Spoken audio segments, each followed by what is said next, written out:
Welcome back to the Healing Growth Podcast. My name is Saiton Riga. This is a podcast where we talk about healing trauma in an African faith context. Today's episode is about mother wounds and friendships.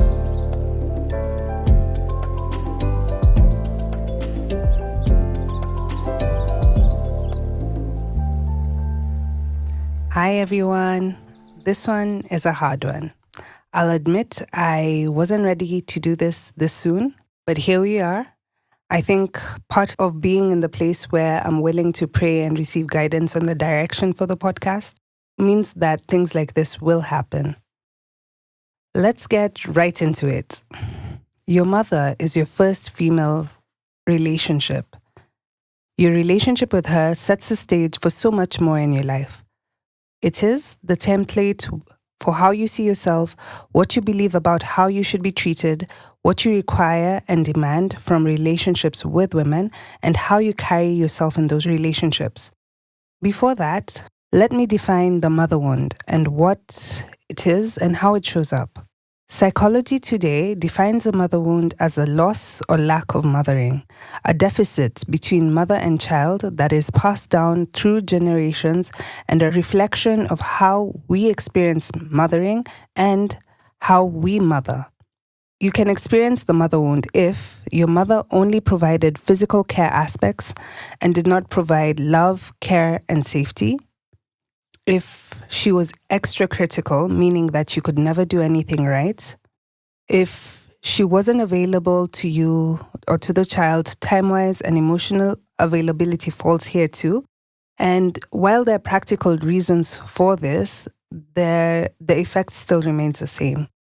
If she required perfection from you to be loved, if she expected you to fulfill the mothering role to her or to your siblings when you were still a child, if she suffered emotional and physical abuse and hadn't processed the trauma and thus was unable to love and nurture, if she had an untreated mental health condition, if she was an alcoholic or drug addict, if she abandoned you, if she passed away and there was no adequate mothering figure to care for you, if she physically abused you or was neglectful about caring for you.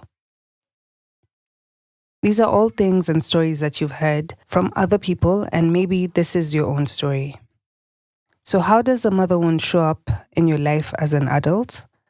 I got this from Brown Girl Trauma, and I resonated with the list, as well as seeing it in some of the people that I have worked with.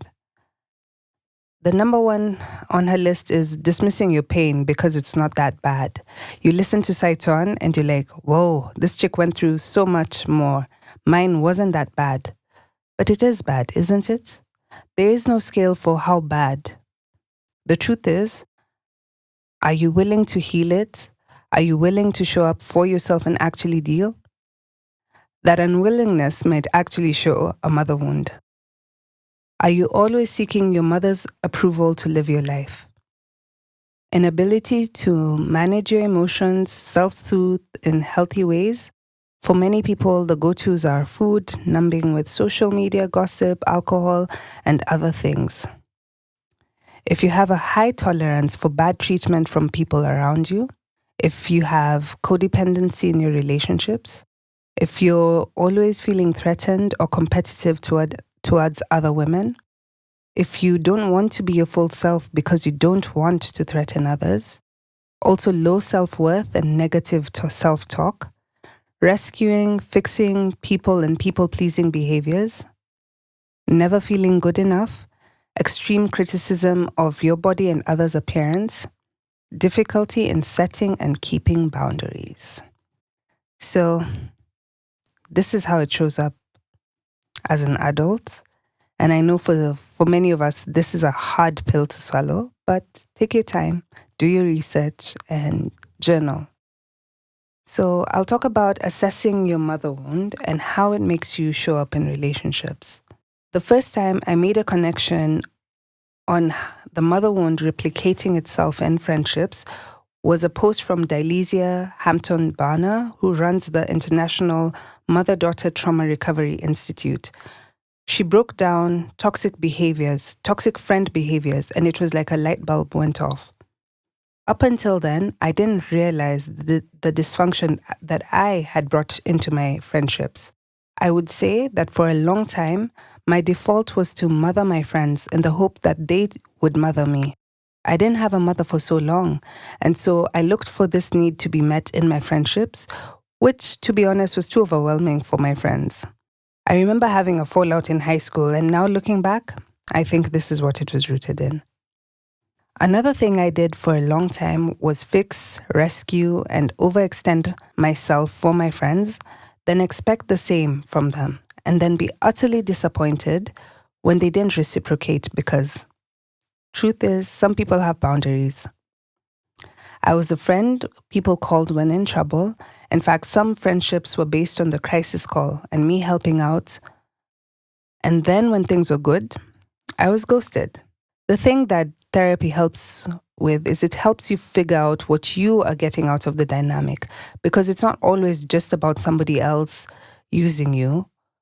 There's also something within you that is missing that allows this to happen.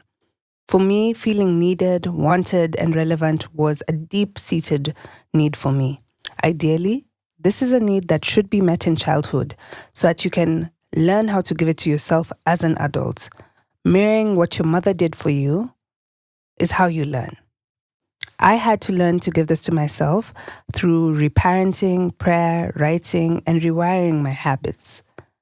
Another coping mechanism was to share my story with people immediately in the hope that this would be the one to truly hear me and soothe my mother wound.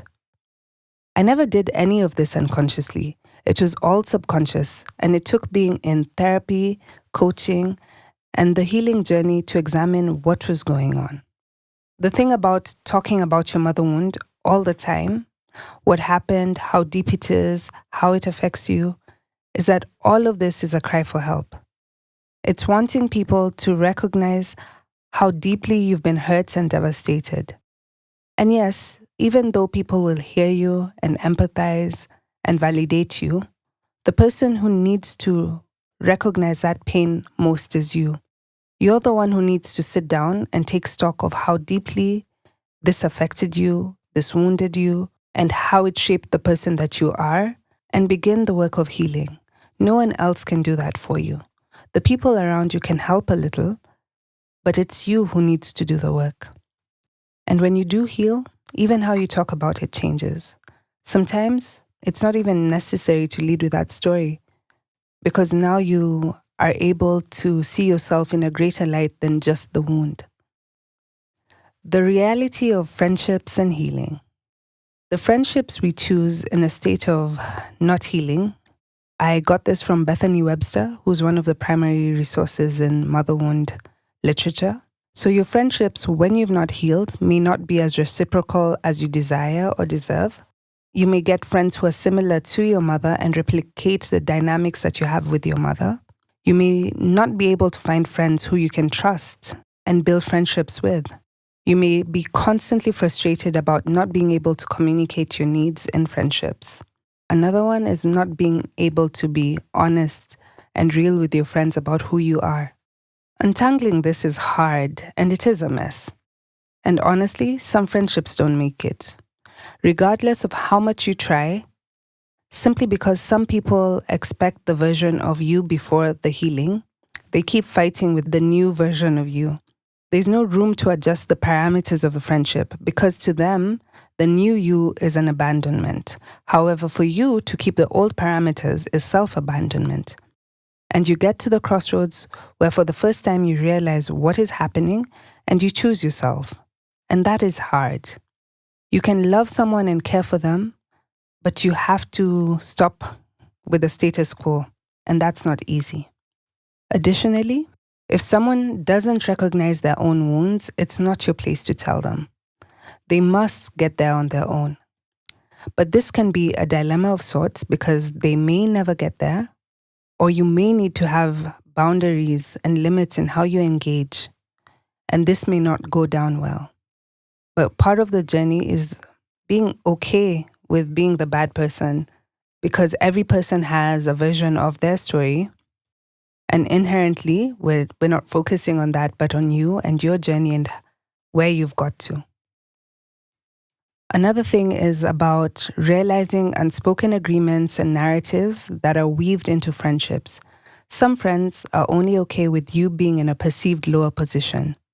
It could be that they think that they're better than you because of the trauma that you went through, instead of appreciating that you're a person who went through seemingly insurmountable odds and still have a capacity for joy and life. In other friendships, people triangulate, which is talking behind your back and planning things to exclude you and then confronting you. But when you heal, you're empowered to ask questions and ask people to be accountable, and often it isn't welcome. Others need you to be who you were, so they aren't forced to take a look at where they need to work on themselves.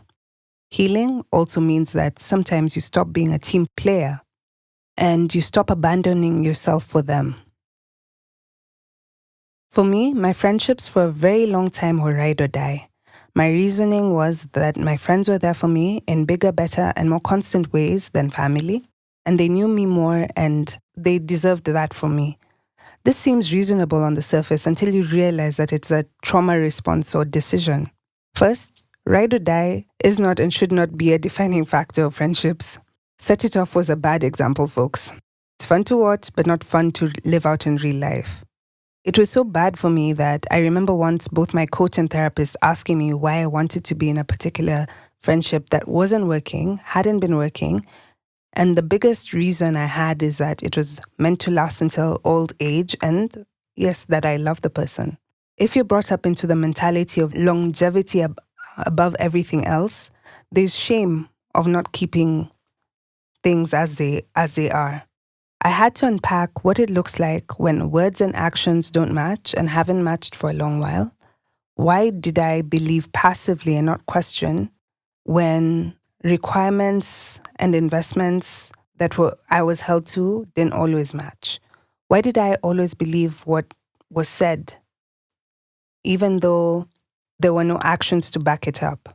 In the healing work, it went back to being a child. Children don't have a choice but to believe their parents. In fact, it often doesn't even occur to them that what their parents says can't happen.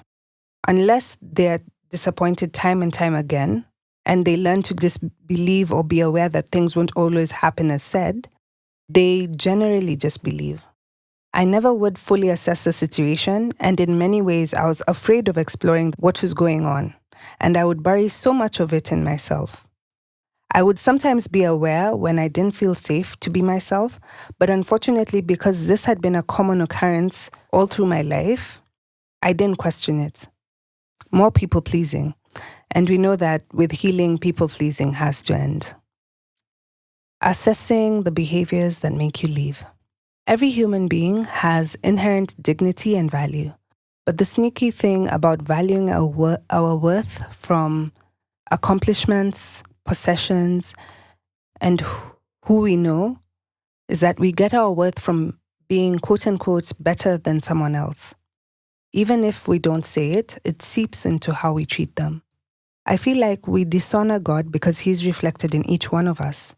We dishonor the person, we dishonor the relationship, the fruits of the relationship, and what it could have been. What is done in secret does come out.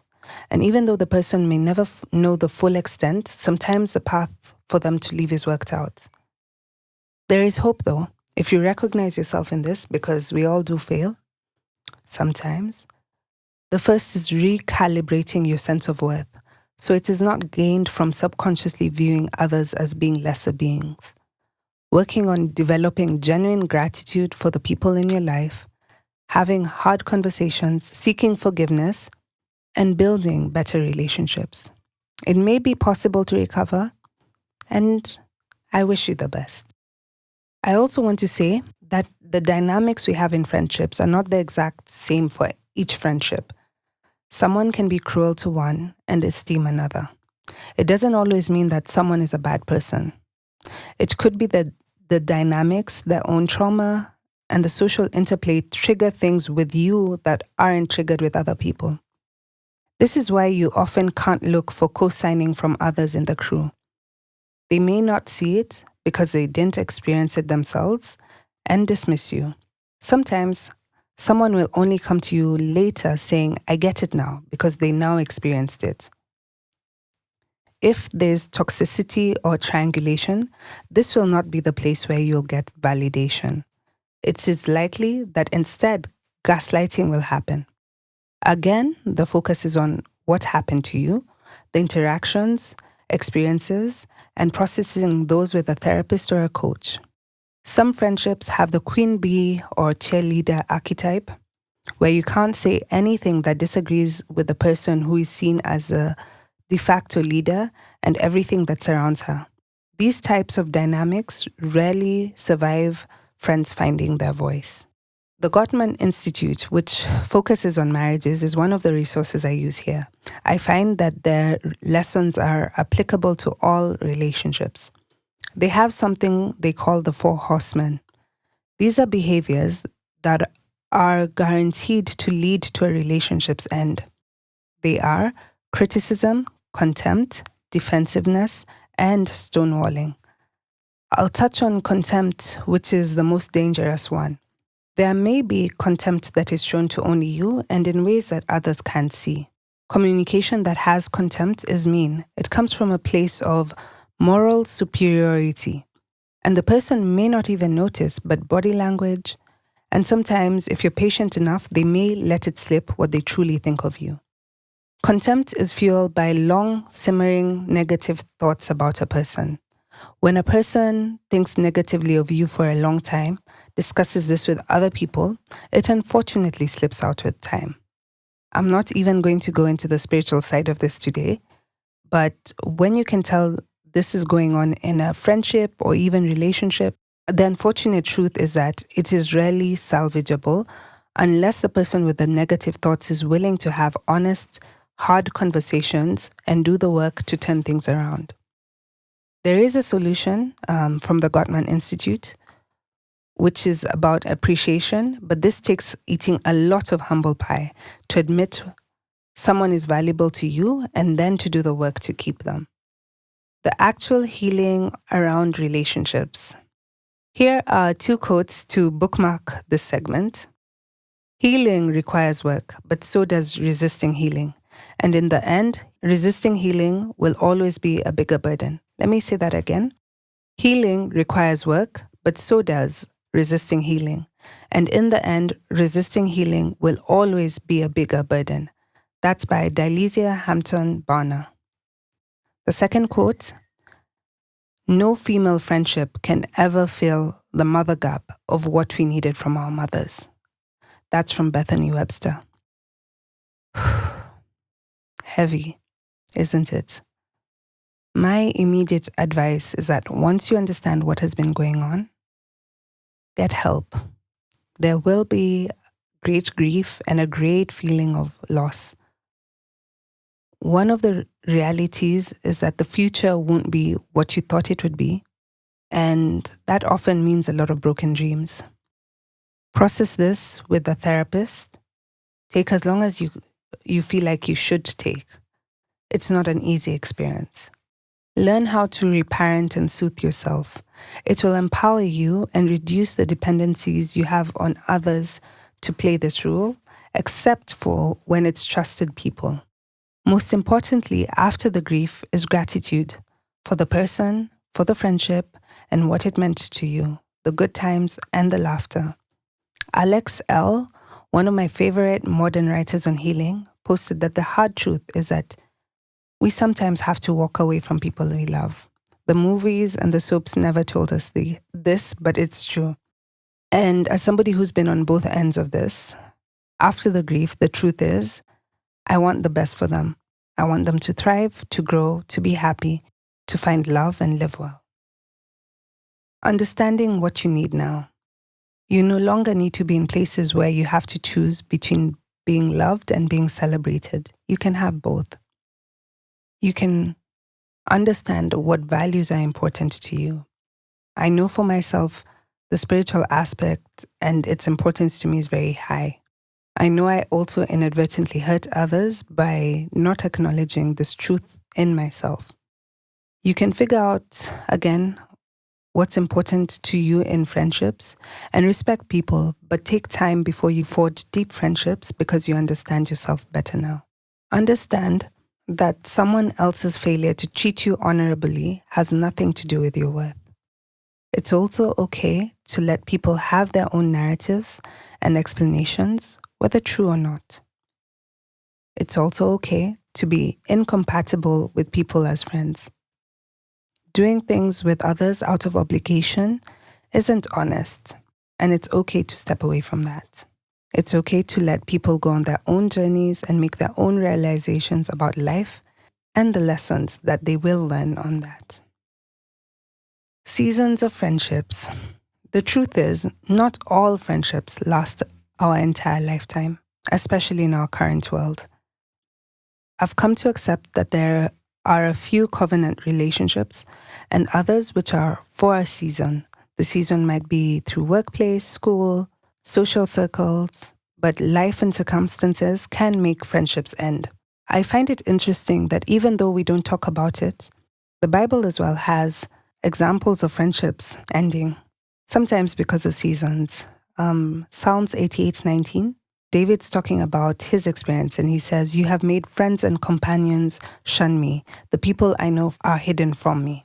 Another verse which is on the reality of both toxic and authentic friendships.